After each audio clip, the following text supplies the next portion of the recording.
Please welcome Missy Higgins. Thank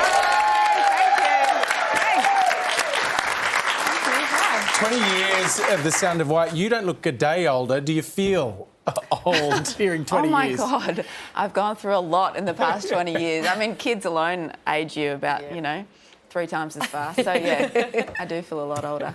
What was the goal when you were making that record? Did you always have big dreams for where it could take you? Did you imagine it could be as big as it has been? No way, no way. I remember I was supporting Pete Murray the night that it went #1, and I was still this... I thought I was a fairly unknown singer-songwriter playing a really short support act in front of him, and my manager was just like, "You've gone #1," and he got me a bottle of champagne. It was this massive celebration, but yeah, it was a huge shock and a massive roller coaster ride for like 3 years. Did you say I've gone #1? I deserve a case of champagne? Yeah. Not just a bottle of it? Yeah, why aren't I headlining this show? What's going on? So do you still feel like a triangle trying to squeeze into a circle, or have you changed lots since that first album? Are there pieces of you I have changed a lot, but I still feel a little bit odd compared to the normal person. You know, like when I was young, all I wrote in my diaries was, why am I so different? I feel like I don't fit in. And I still feel like just a little bit odd. Like what? Like I feel like you guys are all the normal people and I'm this weird Oh, person that definitely. goes on rambles on live TV.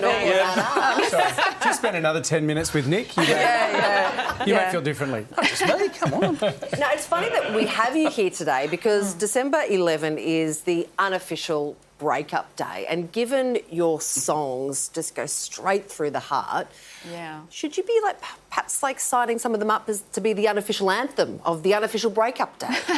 I think I probably have a lot of streams on days like today. Yeah, does it go up on Spotify? From what I hear, people like to cry to my music, not dance. Are you like the Dropkick Murphys on St Patrick's Day? Can you just go on breakup day, go gig, gig, gig, gig, gig? There's so many people that need to do the song. If you want some good catharsis to get over your breakup, come to my show. Yeah, I don't know. I do get people saying to me all the time that my albums help them through a breakup, or citing specific lyrics, which is always funny because I'm like, that's not about a breakup, it's about my sister or something. You know, it's funny when people get it wrong, but I never tell them the true meaning because I love people to kind of adapt my songs to their own.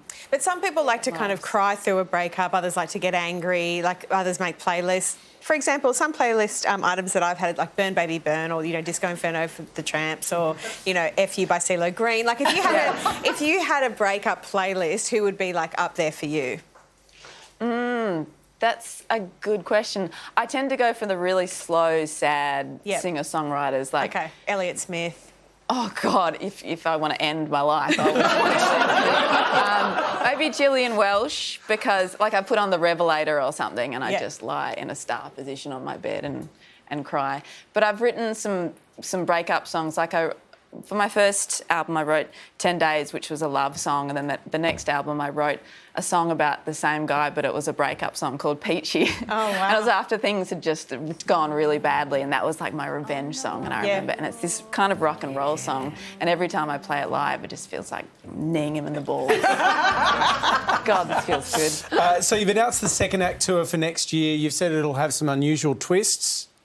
So it's going to be quite an unusual show for me because it's all the theatres that I used to play in the Sound of White days, but I'm doing it in 2 acts. So the first act, I'm going to come out and play a really stripped-down solo set or acoustic set of all either very new songs or very old, obscure kind of B-side songs. And then the second act, my band are going to come out. We're going to do the Sound of White in its entirety and some fan favourites as well. So it's going to be really special. And pre-sales have gone so amazing today. We've just added, I think, 6 more venues. So if you didn't get tickets, check my website on Wednesday. That's a good sign. That's a good sign. It's great. Yep.